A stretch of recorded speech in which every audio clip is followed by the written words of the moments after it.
Bueno, pues bienvenidos a todos a este episodio muy especial del Sonido del Silencio, donde tenemos a nuestro primer invitado, un rockstar de la tanatología.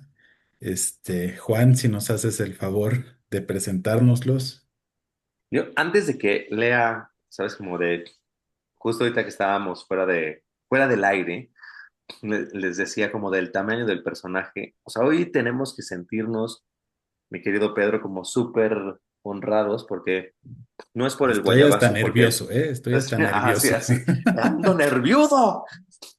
No, porque la neta, o sea, sabes, como, y que la gente lo sepa, y ahorita leemos un poco como de quién es Osvaldo y tal, pero respecta a lo que haces, cabrón. O sea, me parece, Osvaldo, o sea, tú lo sabes como fuera del aire, lo sabes que, ¿no? Como que también lo hemos platicado, que yo creo que, puta, la vertiente desde el modelo existencial que hiciste, ¿sabes? Como la forma de entendimiento de esto, pues, es súper novedosa y desde ahí aplauso, respeto, ¿no? Mi cariño y mi respeto para ti, ¿no? Está chingón lo que tú haces. Entonces, nada más, déjenme, les leo quién va a estar con nosotros, ¿no? En esta hora que tenemos juntos. Él es el doctor Osvaldo Loera, es psicólogo y tanatólogo y acompañante de personas en duelo por más de 14 años, defensor del derecho de las personas a vivir sus duelos en sus propios términos y a ser acompañados con compasión, dignidad y respeto. Disidente de los discursos que patologizan, desautorizan y despolitizan la experiencia de la pérdida, formador de más de 18 generaciones de acompañantes de duelos desde una perspectiva crítica y despatologizante, autor de La habitación vacía, que yo lo tengo porque me lo regaló, es como apuntes para una tanatología existencial, y es representante estatal del programa de guardianes para la prevención del suicidio de la Ciudad de México. ¡Ay, no más! Échense un, ¿no? Échense un guante de un poquito de quién es. Bienvenidísimo, mi querido Osvaldo. Qué placer tenerte aquí, man. Querido Juan Pedro, muchísimas gracias por la invitación. Siempre es un gustazo poder compartir y conversar en estos espacios y yo valoro un montón el trabajo que vienen realizando, así que les agradezco muchísimo. Pues no se hable más y queríamos preguntarte para empezar con, o no en materia, porque no sé si estás de acuerdo, mi querido Osvaldo, que la idea de duelo es una palabra de, ¿sabes? Como de uso muy popular, que a veces no entendemos ni el tamaño, o sea, me gustaba mucho cuando leía, tú, ¿sabes? Como quién eres tú en papel, porque decía, las, la posibilidad de vivir el duelo de diferentes formas, porque pareciera que de repente es como tenemos que vivir el duelo de una manera en particular, o sea, es como se murió fulano de tal, tengo que llorar y si no lloro está mal, no me puedo enojar, no me puedo reír, no tal. Entonces, quisiéramos empezar, mi querido Osvaldo, que tú nos digas, ¿qué es el duelo? ¿Qué significa esa palabra que pareciera que todos entendemos y luego nadie está entendiendo nada? Claro, quisiera comenzar un poco partiendo de lo que no es, Ujú. o incluso de lo que se dice de él, del duelo, pero que es mucho más que eso, ¿no? Hay un título de un libro que me gusta un montón. El título dice El peligro de la única historia, ¿no? De una escritora nigeriana llamada Chimamanda Adichie. Y me gusta parafrasear el título pensándonos el peligro de la única historia del duelo. ¿Y cuál es esa única historia del duelo? De inicio, es bien común que escuchemos expresiones como creer que duelo es sinónimo de pérdida por la muerte de un ser querido. Y punto, ¿no? También otra parte de esta historia única del duelo tiene que ver con las 5 etapas del duelo, por ejemplo. Ujú. Muy a diferencia de ello, creo por un lado que la experiencia del duelo se vincula con las pérdidas. Y pérdidas no solo las vivimos cuando perdemos a un ser querido, además humano, sino que perdemos un montón de cosas a lo largo de nuestra vida. Perdemos etapas de nuestra vida, perdemos partes de las capacidades de nuestros cuerpos, perdemos relaciones, perdemos identidades también de quienes fuimos en algún momento y dejamos de ser de ese modo. Perdemos también ciertos anhelos, esperanzas, convicciones en la vida. Hay un montón de pérdidas y en todas ellas vivimos una experiencia de duelo.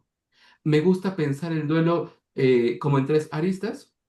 Uno tiene que ver con pensarnos el duelo, Juan y Pedro, como una respuesta, como las respuestas que las personas damos cuando perdemos algo importante o alguien importante.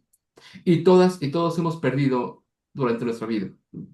Me gusta pensarlo como respuesta porque es también una forma como de reconocer la capacidad de agencia de las personas para lidiar con sus pérdidas. Porque hay algo en la tanatología como muy hegemónica y muy tradicional que llega a pensar los duelos como pasividad, como se requiere un tanatólogo o tanatóloga que les diga cómo deben vivir sus pérdidas. Y mi perspectiva al respecto es que las personas sí, no son pasivas ante las pérdidas. Las personas siempre responden a sus pérdidas de formas muy sutiles. Hasta el tema de levantarse de la cama ya es una respuesta tremenda cuando alguien está viviendo un gran duelo. El tema de me acerco más a un grupo que a otro, o desde que viví esta pérdida estoy tratando de comenzar mi día de una manera distinta. Son respuestas pequeñas, pero bien importantes. Y creo que es bien importante como reconocerlas, ¿no? Como cómo vamos respondiendo de maneras distintas a las pérdidas. Otra forma que me gusta pensar los duelos también tiene que ver con pensarnos los duelos como historias, un tanto bajo la premisa de que en todo el duelo hay una historia y vale la pena escucharla, porque a veces caemos en la trampa de creer que duelo es solo la historia de la pérdida inmediata. ¿No? Y muchas de las conversaciones terapéuticas giran en torno a ello, ¿no? Como cómo pasó, cuándo pasó, cómo murió, etcétera, etcétera. Y sin embargo, dejamos de lado un montón de historia más amplia, porque hacemos duelos, porque en tercer punto, somos relaciones. Y el duelo es una experiencia relacional, algo que a veces a muchos tanatólogas y tanatólogos se les olvida y creen que es el duelo como algo súper privado, súper individual, ¿no? Y siempre que hablamos y vivimos un duelo, estamos viviendo un duelo por una relación con alguien o con algo. Y justo que creo que necesitamos como aprender a aproximarnos a una escucha relacional del duelo, porque siempre hay esa relación. Un poco por ahí de inicio, como el duelo como respuesta, el duelo como historia, el duelo como relación. Fíjate qué cañón lo que acabas de decir. Y en el capítulo pasado y en el anterior, Pedro y yo estábamos platicando como de quiénes resultamos ser después de un cambio. No lo manejábamos como duelo, pero Pedro nos contaba un poco como de la historia de, ¿no?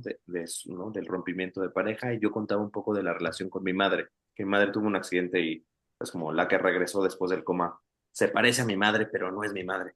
Bueno, no es la anterior a mi madre, es mi madre nueva. Yo he tenido mucha madre en esta, en esta vida. Sí. Pero ahorita que lo ponías como no, ¿sabes? Como no solo es la experiencia de la pérdida tácita, sino de la transformación. ¿Cuántas veces mi cuerpo, ¿sabes? Como mi escuela, mi juventud, ¿no? El grupo de amigos cambia y la sociedad lo que me dice es, no, no, papito, tú a la universidad, güey, pero me está doliendo cabrón dejar la prepa. Sí, sí, puta, pero me está doliendo durísimo. Es como que ya no estoy siendo tan chavo y ahora tengo que yo comprar mis cosas en el refri, ya no hay refri México, ¿no? Así tal.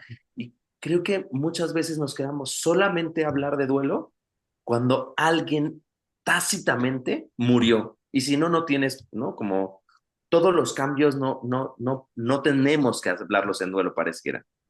Sí, lo cual es algo súper lamentable, que exista un enorme reconocimiento y validación solo del duelo por muerte de un ser querido, y además no de cualquier ser querido que murió, casi casi que tiene que ser de tu familia, casi casi que tiene que ver como una especie de vínculo legal para que se autorice dicho duelo, ¿no? Como de, claro, como es tu esposa, como es tu esposo, por lo tanto es comprensible que estés viviendo esto.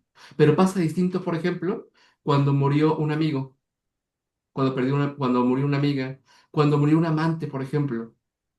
Es decir, aún siendo muertes, no suelen ser tan visibles, tan reconocibles y tan validadas estas pérdidas. Si a esto le sumamos otro tipo de pérdidas que vivimos a partir durante nuestra vida, como perder la etapa de la universidad para ser ahora un empleado o empleada, ¿no? son pérdidas tan sutiles que fácilmente son minimizadas en nuestra cultura. Justo por ahí, esto que he venido como trabajando durante ya algunos años respecto a todos los duelos importan, tiene que ver justo con ello, con una especie de lucha por la dignidad de todo tipo de pérdidas y no solo por las que están más reconocidas, porque las otras, tanto que existen, son completamente reales y también nos cambian la vida radicalmente. Esto que mencionabas, hay una idea que retomo de la filósofa Judith Butler, que adoro. Ella dice, los duelos son experiencias desidentitarias porque nos transforman, nos vuelven otras personas. Y es algo que a veces en nuestra sociedad como de rendimiento, como de tú, Juan, tú, Pedro, tienes que seguir siendo el mismo, tienes que ser como el día de antes, etcétera, como validar un montón el tema de la permanencia, ser los mismos, deja de lado que las pérdidas nos transforman y que esta transformación nos puede desconcertar un montón, ¿no? Respecto a, ahora ya no me siento tan interesado por esto, ya no me importa tanto esto que antes me importaba muchísimo, ahora me es poco relevante, o ahora mi sentir, la vida, no la vivo con la misma intensidad que antes de esa pérdida, por ejemplo. Entonces, como dar cuenta de esa transformación es algo súper importante. Sí, a mí me encanta cómo desde que te sigo, síganlo todos en sus redes sociales, como todos los duelos importan. Me ha acomodado un montón, incluso la pérdida que tuve de mi relación ya hace ratito. Porque me gusta mucho cómo lo platicas, como de es una historia, ¿no? Y creo que a veces bueno, ahora nos dicen, bueno, pero como fue al final, es como realmente era. Y es como de, compadre, viví una historia larguísima, no lo puedo acotar solamente a que no terminó como me hubiera gustado. Entonces, por eso a veces acomodarlo pues me cuesta trabajo. Y a veces también nuestras personas más queridas, que son pues los que nos acompañan cuando estamos pues las más cercanas, en su afán como de querernos ver bien, pues nos dicen, oye, pero es que vas a salir, vas a no sé qué, y no te permiten a veces quedarte como lo dices, pues a veces ya perdí ese empuje porque como somos relación en algo, pues voy a ser diferente. Y te dicen, pero es que tú eras muy feliz y tú eras muy así. Pues sí, pero también era porque estaba en una relación, ya sea con un trabajo, con una pareja, con una mascota, etcétera, que ya no la tengo y no puedo ser el mismo y no voy a ser el mismo. Claro, claro. A propósito, Pedro, de esto de las pérdidas de vínculos de pareja, por ejemplo, pasan un montón de cosas. Tanto por un lado, a mí me choca esta lógica como del duelómetro, como de creer que hay pérdidas que son más importantes que otras, ¿no? Y de pronto es como de, si era tu pareja y ya estaban casados, hoy debe de doler muchísimo, a diferencia de que si fueran solamente, ¿no? Entre comillas, solamente novios, ¿no? O por O tiempo, ¿no? ajá, el tema del tiempo, como el de, si apenas llevaban 2 meses, ¿cómo es posible que te pongas así? ¿Cómo es posible que te duela tanto, no? Y es que la experiencia del duelo no pasa por la lógica de la temporalidad, sino por la lógica de la implicación afectiva. Y una persona se puede implicar ampliamente con otra en 2 meses, más que una relación de 5 años, por ejemplo. Es decir, no hay un asunto ahí como proporcional necesariamente, ¿no? Y también es bien común como esta apremiación de amigos, amigas, como de totalizar la historia, como de si se separaron y tuvieron una traición, etcétera, una infidelidad, por ejemplo, es como de era un maldito, era una maldita, no sé por qué le lloras, por ejemplo, ¿no? Como totalizar toda la historia a un momento. Y como bien lo señalas, los vínculos son multihistoriados. Hay muchas historias ahí que se están entramadas. Y a veces el sentirnos presionados, presionadas por una sola parte de la historia, deja de lado un montón de cosas. Claro que hay personas a las cuales les viene bien como decir, me agarro del enojo para ahora sí separarme y terminar, ¿no? Y ya posteriormente van como recobrando espacio en las otras historias, ¿no? Pero sí que es importante como no dejar de vista que hay muchas historias entramadas en los Oye, duelos. querido Osvaldo, me hiciste pensar algo que quiero preguntarte y a ver si mi pregunta es clara. Porque entiendo que si una persona va a terapia contigo o, ¿sabes? O con cualquier facilitador analista que tú entrenas, ¿no? Como para esta percepción más amplia del duelo, pues en la misma, en el mismo proceso terapéutico ustedes le ayudarán como a hacer este proceso de dignificación y de que no sea ¿no? Como un, un duelómetro, me gustó como lo pusiste. Pero ¿cómo le podemos hacer la gente de a pie, la gente que no tiene un espacio terapéutico y que sí está muy marcado que, híjole, me rompieron el corazón, pero tengo 15 años y mi mamá me dijo, ¿sabes? Como, no, todavía no sabes nada del amor, ¿no? Claro. Amor cuando tengas 25, te hayas casado y te dejen por un hijo, cabrón, ¿sabes? Como, aquí a los 15 te vas a recuperar rápido. O cuando alguien, por ejemplo, ayer fui a cenar con unos amigos, es como, y se murió su mascota, es como, y está que se lo lleva a la fregada, de que le duele muchísimo, ¿sabes? Como, pero ¿cómo se llama tanto si es un perrito, man? O sea, es como, ¿cómo poderle decir a la gente que no tienen el privilegio de estos espacios en donde hay un alguien reflexionando con ellos, que sí sus procesos importan, son válidos y son reales? Sí, claro. Si bien es cierto que está bueno el tema de la terapia, vivo de ello y me siento muy agradecido y afortunado por ello, también que creo que la terapia no es ni debería de ser el único lugar donde podamos tener acceso a la compasión, donde podamos tener acceso a la escucha. Creo muchísimo en las comunidades de dolor, en las comunidades de dolor y de esperanza también. Es decir, espacios, grupos en donde podamos compartir nuestra historia con la confianza de que va a ser escuchada con respeto, de que va a ser como acuerpada, acobijada, ¿no?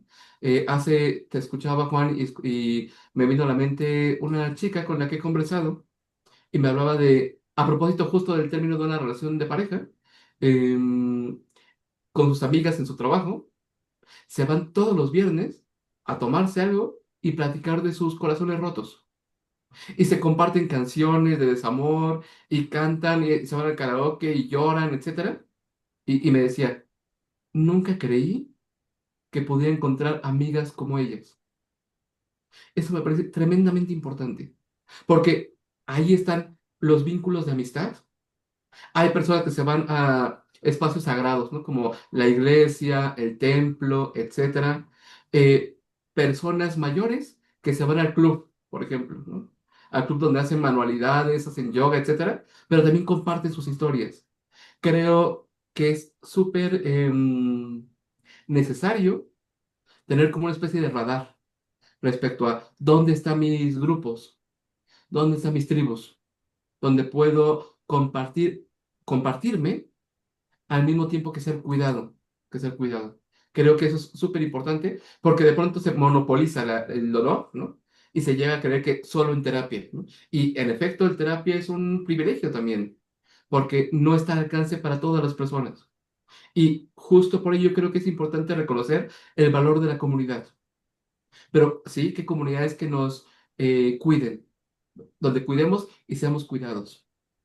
Bueno, y con esto que dices, bueno, hay un concepto que Pedro y yo mencionábamos hace ratito que antes de que tú llegaras, el llamado duelo patológico, porque hasta pareciera que hay tiempos, ¿no? Como de, ya, o sea, llevas 3 años llorándole a la pareja, ya te tienes que mover, y sabes, como, y está muy como en el argot popular la idea del duelo patológico. ¿Eso existe, no existe? O sea, ¿nos puedes contar un poco más como de eso? Sí, claro. A mí me molesta un montón la expresión porque creo que lejos de ayudar, aísla a las personas, silencia historias y les estigmatiza también. Eh, a veces, por jugar con la expresión, he llegado a decir que lo patológico de los duelos, entre comillas, no son los duelos, sino los contextos patologizantes. ¿A qué me refiero con esto? Si de por sí hay una dimensión amplia de los duelos que tiene que ver con el dolor. Y a esto le sumamos contextos de violencia, de precariedad, de discriminación, etcétera. Parto de la premisa de que lo patológico no es el duelo, sino ese contexto, que lejos de permitir procesar, acomodar, asimilar esta pérdida, las personas se ven orilladas a tener que vivir con ello como muy a cuestas, como muy dejando su experiencia como muy a un lado, ¿no? Silenciada para poder sobrevivir. En ese sentido, creo que es importante replanteárnoslo porque nos da para preguntarnos a quiénes les conviene una categoría de duelo patológico. Para quienes no estén en el mundo de la psicología y la terapia, hay un libro que es el DSM, tanto como el DSM como el CIE, ¿no? DSM-5, CIE-10, CIE-11, etcétera, que son manuales diagnósticos, ¿no? Y hay algo bien interesante, como edición tras edición, la temporalidad del duelo para ser considerado sano o ser considerado patológico se va reduciendo. En un momento era un año, como un año de duelo, y si se pasaba de ese año, ya se consideraba patológico. Después se redujo a 6 meses, después se redujo a un mes. Es tremendo, porque ¿quién puede reponerse? Entre comillas, ¿y qué idea tenemos de la posición, pues, ¿no? ¿Quién puede reponerse en un mes de una pérdida, ¿no? Y que esto obedece también como a lógicas de la productividad, que tiene que ver con la premisa de entre más pronto seas funcional para la sociedad, mucho más sano. Y creo que el ser disfuncional, entre comillas, también es una forma de protesta, también es una forma de disertar de estas lógicas de la productividad y de la rapidez y de la prisa. Creo que es peligroso como quedarnos en este, porque pasa, llegan a terapia personas diciendo, entre más pronto mejor. Y es un muy buen momento para preguntarnos de dónde viene esa necesidad de lo pronto. Además de que los tiempos de duelo son bien distintos dependiendo de su contexto, porque los duelos nunca vienen solos, los duelos vienen con su mundo. Y nunca va a ser lo mismo en el duelo de perdí a mi papá, sabíamos que su muerte se acercaba, nos despedimos, fue una muerte digna, sin dolor, en un espacio cuidado, etcétera, que la muerte de una persona en un contexto de violencia, que la muerte por desaparición forzada, que la muerte por feminicidio, que vieron lo que pasó hace un par de días acá en la Ciudad de México con la explosión de la pipa, etcétera, ¿no? Son pérdidas bien distintas y que sería un sesgo tremendo exigirles bueno, en un mes yo te quiero de vuelta como si nada hubiera pasado. Entonces, hay que tomar con con pincitas estas categorías de dolor patológico porque pueden ser muy peligrosas y muy sesgadas de nuestras realidades. Me A quedé mí me pensando, pero no sé gustaría, si estás de acuerdo con esto. O sea, decía Osvaldo esto, yo decía, güey, tú y yo, anda, o sea, si agarramos la lógica de un mes, ya valimos, mano. no, O sea, hombre, ya ya, no no, hay manera. ni Tú el y yo. año, compa, ni el año. O sea, yo ya al hospital. Internenme, por favor. A mí me venía un poco la pregunta de, nosotros tenemos también la fortuna de haber sido entrenados y a veces tenemos un poco más de paciencia con las personas dolientes cuando no estamos trabajando como terapeutas. ¿Qué le podríamos recomendar o cómo podríamos o qué podríamos decirle a las personas que tienen a alguien doliente, que no son terapeutas? ¿Cómo acompañarlo? ¿Qué sí, qué no? ¿Qué podemos y no debemos hacer también? Como cuando vemos que alguien ya lleva 6 meses diciéndonos lo mismo de su ex, etcétera. ¿Tú qué recomendarías que, pues, oye, escúchalo, que digo, sería lo ideal, pero pues a veces no nos alcanza, ¿no? Y si no nos alcanza, ¿qué hacer? Sí, justo este año, como a mediados, fui a Oaxaca a impartir una conferencia que versaba justo sobre esto, como acompañamiento a personas de duelo por parte de no terapeutas. Porque es algo como muy común respecto al mi mamá está en duelo, mi hermano está en duelo, mi pareja está en duelo y cómo acompaño, ¿no? Cuando no necesariamente soy terapeuta o he tenido alguna formación o entrenamiento al respecto.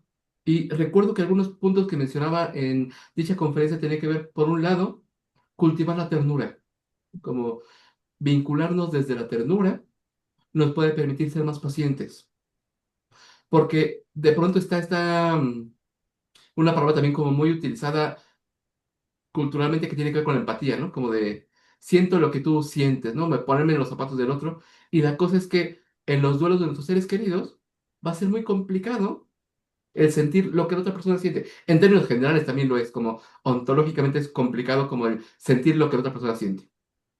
Pero creo que la ternura nos puede ayudar un montón. Como aun cuando no siento lo que tú sientes, porque me es imposible, puedo vincularme con cariño contigo, con paciencia también evitar estos como sitios comunes del ya está en un mejor lugar, ya acéptalo, suéltalo, cierra ese círculo, ese ciclo, etcétera, ¿no? Como que son frases que están bien puestas, implantadas en nuestra cultura, pero que están completamente fuera de lugar, ¿no? A diferencia de ello, como más bien ser apoyo, convertirnos en apoyo respecto a qué necesitas de mí.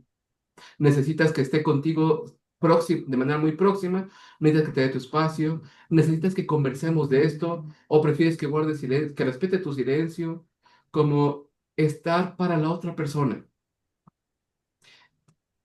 al mismo tiempo que también partir de la premisa de que está cambiando y que este proceso es un proceso que, aun cuando veamos a la persona en duelo en la cama o silenciosa, etcétera, poder notar que está llevando un proceso amplio dentro de, como no saturarle, dejar de recriminar como el tema de ya ponte a hacer algo o salte a distraer. Ahorita que digo esto, me acuerdo de una persona que me decía, una mujer de unos 50 y tantos años había perdido a su mamá y su hermano le decía, lo que a ti te hace falta es que lo veamos al concierto de Shakira, eso te va a ayudar.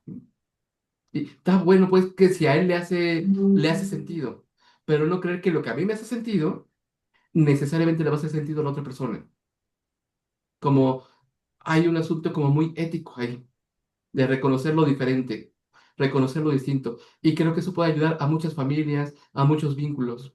Aun cuando nos resulte como muy complicado comprender, podemos ser compasivos. O sea, ahorita que dices esta parte ¿no? de tu paciente y las edades y tal, se me ocurre preguntarte sobre el género. Es como, ¿tú crees que hombres y mujeres vivimos duelos de manera similar? ¿Crees que los vivimos de manera distinta? Entendiendo todo el proceso sociocultural asociado a cada uno de los géneros, ¿se nos piden cosas distintas? O sea, ¿qué pensarías si lo separamos, sabes, como en esos dos sentidos? Claro, creo que hay diferencias muy marcadas, pero no por una naturaleza, Ujú. sino por un mandato, ¿no? Hay un mandato y una expectativa sociocultural, política también, respecto a cómo una mujer debe y se espera que responda a una pérdida y cómo un hombre debe y se espera que responda a una pérdida. Dicho sea de paso, actualmente y desde hace algunos años, un 85% de mi consulta son mujeres. Incluso también de los cursos, especialidades y diplomados que abro, hay 40 mujeres y 3 hombres, que tiene que ver también con una especie como de una asignación respecto a, es a las mujeres a las que les compete el acompañamiento emocional, los hombres que se dediquen a la ingeniería, ¿no? A esas otras disciplinas. Por otro lado, lo cual también va generando como cierta carencia de recursos respecto a, como no estoy tan expuesto a espacios de cuidado, de la escucha, del reconocimiento de los afectos, también va generando como una especie de sesgos de nuestra lectura propia, de nuestras emociones, por ejemplo. Por otro lado, decía, acá en terapia hay muchas más mujeres que llegan conmigo que hombres. Y las historias también se narran distintas.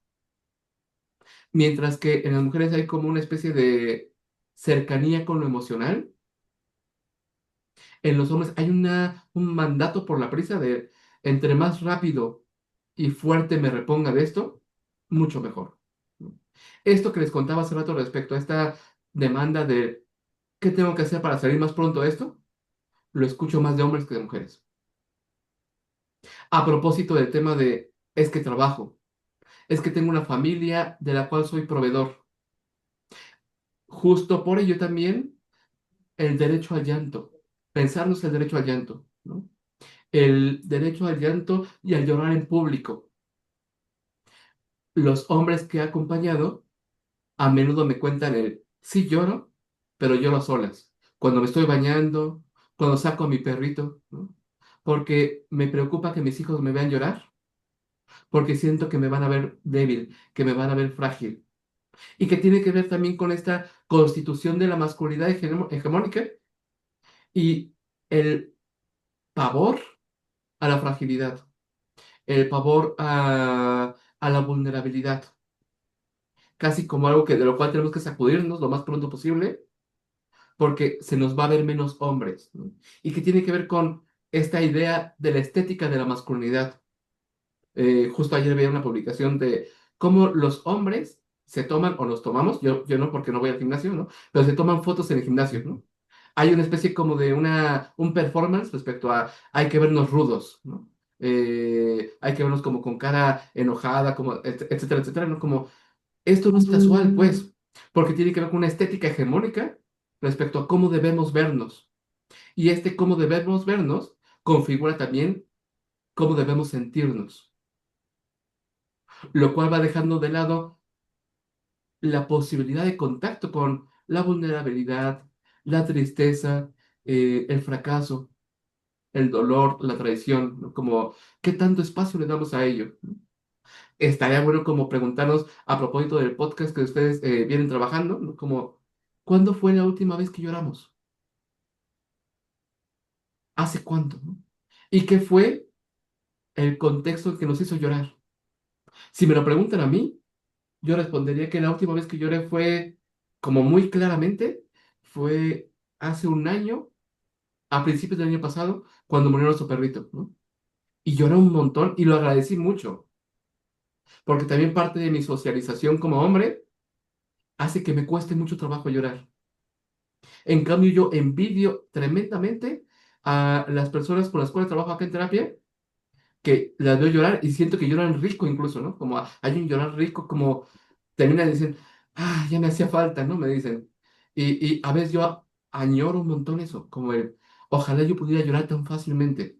Como de lo que hablo es como de una especie de que hemos sido, se nos ha mutilado el llanto, lo cual es tremendamente trágico, ¿no? Creo que hay una deuda masculina, una deuda en los hombres que tiene que ver con poder reapropiarnos de nuestro llanto. Lo platicábamos muy a inicio del podcast que nos hace falta como ser más sabrosos en el sentido de que como que nos hace falta tener más claridad en qué emociones nos están jugando y qué posibilidades nos presentan estas emociones y estas sensaciones. A mí, si me lo preguntas, pues sí creo que fue todavía a inicios de este año, a raíz de esta pérdida de la relación. Y sí, pero creo que lloré mucho solo. O sea, sí recuerdo que me venía a mi casa, ponía mariachi, tomaba un tequila y dos, y puta, las lágrimas, mira, salían, pero sabroso. Pero con otros, nunca he llorado. Y Ujú. eso que fue una pérdida bien dura. Bueno, me acuerdo que cuando recién pasó con mi hermano, lloré mucho, pero me cuesta trabajo llorar con otros, ¿no? Y creo que es esta parte que invitamos a todos de reflexionar de si te está doliendo, déjate ir. O sea, no es difícil, no es fácil romper con toda esta hegemonía de que tienes que ser un hombre y tienes que ser rudo y decías de las fotos de gimnasio y sí, ayer me saqué una foto así, creo. Entonces, Está en sí, mi a veces, Instagram. sí, a veces caemos en estas cuestiones, y luego peleábamos mucho con hasta con el color de la ropa, ¿no? De que pues ya todos los hombres vamos al gimnasio con la ropa negra y todos negro, y ya no hay como hasta las playeritas de Jorge Campos que antes eran como súper coloridas y todo, como que ya está en eso vamos siendo todos muy similares y que pues está lindo tener esta diversificación de emociones, de sentimientos y de reconocimiento a las pérdidas de que pues puede ser tu mascota que es tu acompañante casi diario, tu trabajo, tus proyectos, esta cuestión del ser el sostén económico, y sentir y validar el fracaso es durísimo, porque a veces incluso no se nos permite decir, mi proyecto no funcionó. Claro, claro. Me recordaste mucho, Pedro. Llevo unos meses tomando clases de pádel y en una de las clases me canceló mi coach debido a que le practicaron la eutanasia a su perrito, ¿no? Y dije, uff, como seguramente está doloroso el asunto. Nos vimos a la siguiente semana. Le dije, ¿qué onda? ¿Cómo estás? ¿No? Me dice, pues bien, más o menos, ¿no? Como murió mi perrito, pero hay que seguir, ¿no? Y cuando lo dijo, dije, eso es lo que nos pasa. Como este imposibilidad, este mandato de no quedarnos ahí, no darle mucho lugar, como rápido lo que sigue, ¿no? Lo escuché y me pregunté, ¿cuántas veces también yo me he dicho eso? A propósito también de las rupturas de parejas, ¿no? Como, ¿cómo, cómo gestionamos cuando termina una relación de pareja? ¿No? Que creo también, a propósito de este espacio, tiene que ver mucho también con la masculinidad. La forma en que nos separamos está muy dividida entre géneros. Escucho a mujeres con historias y cuestionamientos que se hacen respecto a qué fue lo que me faltó, qué fue lo que no hice bien para que esto continuara. Escucho a muchos hombres desde el lugar de ella se lo perdió, no sabe el partidazo que se perdió. Me acuerdo mucho de un hombre que me decía, y ahora que terminamos, se fue de mi casa ella, regresé, ella no estaba en casa, tenía el departamento vacío, me voy a poner súper fuerte acá en el gimnasio, voy a salir a hacer mucho ejercicio para que vea de quién se perdió. Como un asunto que también pasa por el ego, ¿no? Y también como este asunto de rápido pasar de una pareja a otra, como el pasar de una pareja a otra como una forma de evitarse el dolor. Como si rápido me enamoro de alguien, si rápido me ilusiono de alguien más, quizá pueda ser como un atajo para no pasar por las rutas del dolor. Y Que del creo que reconocimiento de la historia que acaba de suceder. sí, sí. Y hay una expresión, creo que es como glow up o algo así. ¿La han Ujú, como escuchado? de Tiene que ver brillar. como... Sí, de Ajá. que cuando Ah, terminas ok. a veces brillas, ¿no? Sí. Porque se fue algo malo, entre Sí. comillas. Como este mandamiento de tengo que verme súper bien, súper fuerte, súper que me vaya bien con la economía, etcétera, para que vean que esto no me acabó. ¿No? Como para que vean incluso que qué bueno que terminó esto, porque ahora estoy mejor. Todo eso pasa por el duelo y el género. Oye, y ahorita decías, me gustó el concepto y hasta te lo voy a robar. Te citaré, mano, pero me lo voy a robar, la verdad. Es como de esa reapropiación de la, ¿sabes? Como de esta deuda en lo masculino también, ¿no? Y como hay que reapropiarnos de llorar como una experiencia y de mucho. Y se me ocurrió preguntarte, y no sé si me estoy metiendo en lo íntimo, mi querido Osvaldo, pero ¿tú cómo llegas a este camino, mano? Porque pareciera que es un camino mucho más, como, más femenino, ¿no? ¿En qué momento tú dices, güey, me quiero dedicar a acompañar, sabes, como a personas dolientes? Sí, déjenme decirles que ya llevo un tiempo en la tanatología y gran parte de la primera etapa, por decirlo así, yo era el tanatólogo teórico, el tanatólogo que amante de las teorías de la muerte, del duelo, etcétera, ¿no? Y buenísimo para citar, ¿no? Como, claro, tendrían como mis antropólogos y filósofos de cabecera, ¿no? Como decía, por supuesto, como dice tal, ¿no? Incluso hasta escribió un libro que se llamó La condición humana ante la muerte, que casi ya no hablo de él porque me da cierta vergüenza, un poco, que era como estrictamente teórico. Y conforme me fui acercando más a la terapia de duelo propiamente, fue como que han sido mis consultantes las que me han permitido llegar a esos lugares. No ha sido la teoría, porque la teoría es linda y organizada y estructurada, pero la historia de las personas me ha conmovido tremendamente, porque me ha llevado también a pensarme más que qué teóricos me apoyan respecto a esto, qué historias propias que he vivido me ayudan a acompañar respecto a las tantas veces que viví rupturas amorosas y fui al de rápido a buscar una nueva relación, como una especie de ansiedad de rápido tengo que buscar a alguien, ¿no? Eso, dar cuenta de mi historia, me ha permitido también como poder pasar por unos lugares más sensibles y escapar de esas lógicas como tan patriarcales, porque no es solamente el asunto de la teoría, sino que cuando yo por lo menos estaba tan apegado a la teoría, me convertí en un terapeuta también como muy patriarcal y como muy, sí, bueno, está doliendo mucho esto, pero rápido, ¿cuál va a ser la actitud que vas a tomar ante ello para que no te duela tanto? También como haciendo del dolor algo evitable, algo como que hay que sacudirnos, ¿no?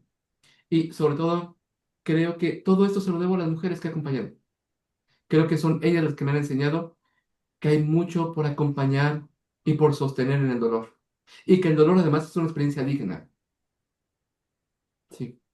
Y viendo esta parte porque desde que nosotros empezamos este podcast, hemos ido platicando sobre cómo no hay que separar la experiencia de lo masculino y la experiencia de lo femenino como si fueran dos, o sea, hay que intentar comprenderlas, a veces tenemos pensamientos como distintos o condiciones distintas o como tú dijiste, se nos pide, ¿no? Una estética distinta, ¿no? Por pertenecer a, ¿no? Como a uno o al otro.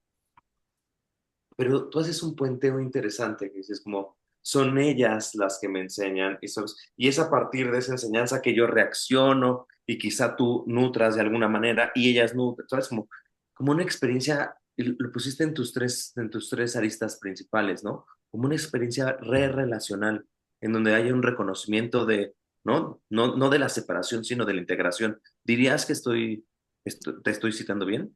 Sí, sí, sí. Han sido mis consultantes mujeres, han sido mi pareja, ¿no? Han sido mis estudiantes también. Como que me han señalado como, oye, por acá hay mucho más. Entonces, justo creo que a veces también es muy nutritivo, muy enriquecedor escuchar lo otro, porque paradójicamente creo que podemos aprender mucho respecto a nuestras masculinidades gracias a la mirada de las mujeres, porque podemos viciarnos fácilmente, como una especie de puntos ciegos que tenemos, ¿no? Y ser mirados desde fuera nos ayuda a reconocer eso que a veces se nos escapa. Y eso creo que es súper rico. Pues sí, creo que es esta parte relacional que, pues creo que a nosotros tres como hombres nos ha impactado, pues describías un poco esta parte de lo femenino y lo masculino con las rupturas y yo decía, es que yo sí me he quedado mucho en qué me faltó a mí. Entonces como que sí creo que he llevado bastante impacto desde lo femenino y claro que me gustaría decir, pues ella se lo pierde, pero pues no me siento tan, no sé si decirlo así, pero me sale tan poderoso para decir, ella se lo pierde, no estoy ahí, estoy constantemente en decir qué me faltó, qué nos faltó, qué pasó ahí, ¿no? En esa historia. Híjole, creo que podríamos seguirnos todo el viernes, pero sabemos que tienes otras cosas que hacer. Esperemos no sea la única ocasión que te tengamos por acá. Hay muchas cuestiones que nos encantaría seguir platicando contigo si se da la oportunidad. Muchísimas gracias por abrirnos las puertas de tu consultorio, abrirnos a tu experiencia y a decir como que esta parte de el dolor también es parte de la experiencia humana, ¿no? Para mí una de las frases existenciales es soy humano y nada del humano me es ajeno, entonces el dolor es válido, Y si lo están atravesando, también a veces quizás sea momento de quedarse ahí, buscar ayuda, buscar estos círculos, prender ese radar de dónde estamos y hacia y qué, qué es lo que necesitamos. Y también quizá decirle también a nuestras personas más cercanas, oye, hoy necesito estar en silencio. Hoy sí necesito que me acompañes a correr. Hoy necesito un café, no sé, pero también solicitar es de valientes. Sí, sí, completamente. Y antes de que cierres tú, porque nos gusta que, ¿no? Que sea tu voz la que cierre este capítulo, nada más pedirte si nos puedes dar tu teléfono, tu mail o tus redes sociales, por si hay alguien allá afuera que nos esté escuchando y que diga, híjole, estoy teniendo una experiencia que quiero integrar con alguien, o sé ¿no? De algún amigo, amiga, familiar que está pasando por un momento complejo y que quiere un servicio profesional, o a lo mejor que dice, yo tengo ganas de estudiar con Osvaldo porque esa mirada me gusta y quiero expandir un poco, soy psicólogo, psicoterapeuta, entonces como, y quiero un poco más, entonces si nos puedes regalar tu conclusión, ¿no? ¿Qué es lo que quieres que nos llevemos? Más tus redes sociales o tu teléfono para que te podamos buscar, mi querido Osvaldo. Claro, les agradezco un montón. Por un lado, agradecerles este espacio, esta chamba que vienen realizando a propósito de las masculinidades y demás. Ojalá que tengamos otros momentos para seguir conversando. Añadir con ello algo que no mencioné, pero que creo es bien importante, el tema de prestarnos mucha atención respecto a la experiencia de la separación a la luz de los feminicidios que ha generado, ¿no? Como de, me es tan intolerable que ya no quieres estar conmigo. ¿Cuántos hombres no hacen eso, no? Como, me es tan intolerable que no quieres estar conmigo que te violento o que atento contra tu vida, ¿no? Creo que ahí tenemos una chamba importantísima como hombres para replantearnos nuestra manera de separarnos, ¿no? Eso por un lado, como lo dejo ahí pendiente para que más adelante, si gustan, lo conversamos. Pueden contactarme a través de Instagram, @todos los duelos importan, o mediante mi WhatsApp 5538 76 2273. Ahí solo está subiendo como reflexiones, recomendaciones de libros, invitaciones a estos espacios, suelo subir como por ahí el cartel, recomendaciones de películas y tal, y también algunos cursos, justo el día de mañana, sábado 13 de septiembre, bueno, no sé cuándo vaya a presentar este video, pues, pero el 13 de septiembre estaremos dando comienzo a una especialidad en duelos, donde hablamos de esto y mucho más, ¿no? Entonces, si alguno está interesado, por ahí podemos conversar. Y agradecerles nuevamente, muchísimas gracias por esto. No, Pues pues ya nos muchísimas dejaste gracias. el siguiente tema ya se calentó solito, entonces ya hay que programarlo porque ¿no? Vale. Con Mi gusto. querido Osvaldo, mil millones de gracias. Muchas Muchas gracias, gracias. Juan Pedro, muchísimas gracias. Un abrazote. Y nos vemos en el siguiente capítulo, a todos los que están escuchando este podcast, nos vemos en el siguiente capítulo para seguir reflexionando sobre diferentes formas de acercamiento a los sonidos del silencio. Gracias. Linda semana.